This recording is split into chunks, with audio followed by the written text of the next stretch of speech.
Tarawa whaftai mo le noa. Ia o le ingoa, ia o Joseph O'Bon, o te whaingaruenga i le Samoa New Zealand Finance. Ia tautua mo le malo tatua tunu i au nanga meo tau nonga tupe.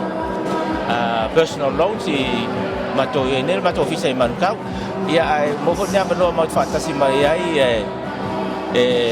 se le poi foi le fuai ma le asosi foi o Samoa Business Network ia fia lava e mafuta mai mo foi le manoa e feilo ai foi ma nisi foi o le atunu o lo papena na to alua ina foi business ese tono New Zealand nei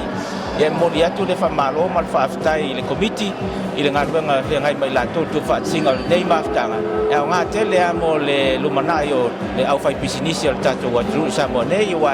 le fai ngata tu langa tau business nei e o tu langa foi o tu la fono ma le fa la iloa ma le iloa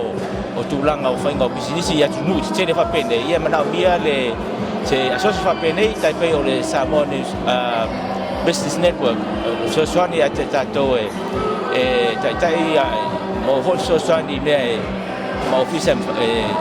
fire mo also soani mo le lumanai ma le development of business tai tasi ia mo le toile fa maro ma fa tai committee ia fa penal tai fono ma le ma BSS o committee fa tai lava